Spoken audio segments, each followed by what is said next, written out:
Bonjour les terriens, ici Tacta, prête à déballer les infos avec un zeste de bonne humeur et une pincée de folie.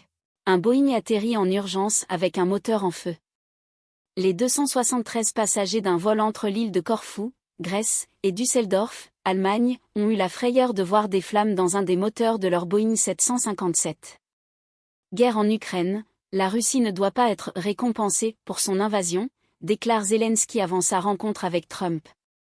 3 jours après le sommet en Alaska entre Donald Trump et Vladimir Poutine, Volodymyr Zelensky se rend à Washington pour s'entretenir avec le président américain. Un rendez-vous crucial pour le dirigeant ukrainien, accompagné par plusieurs. Je suis un piètre grand-père, Julien Clerc évoque sans phare sa relation avec ses petits-enfants. Le chanteur de 77 ans est père de 5 enfants dont le dernier a seulement 17 ans.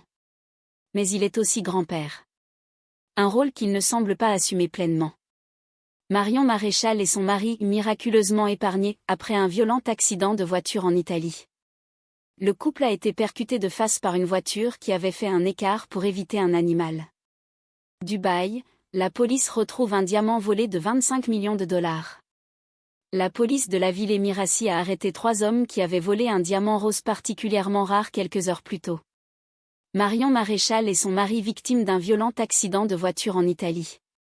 L'eurodéputée Marion Maréchal, ex-Reconquête, et son mari ont été victimes d'un accident de la circulation en Calabre.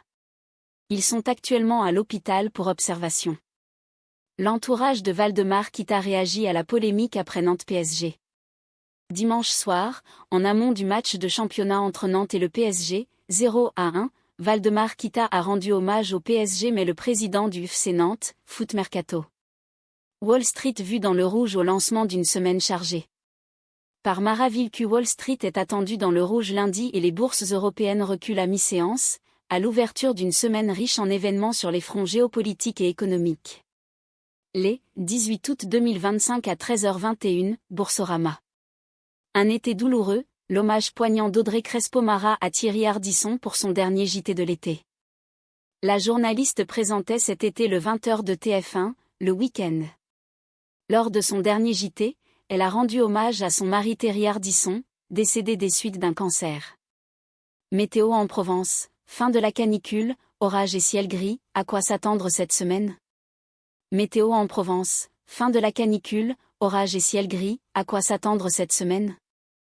C'est le moment de ranger nos cartables d'actualité pour aujourd'hui, mais je serai de retour demain pour une nouvelle leçon pleine de rire et de découvertes.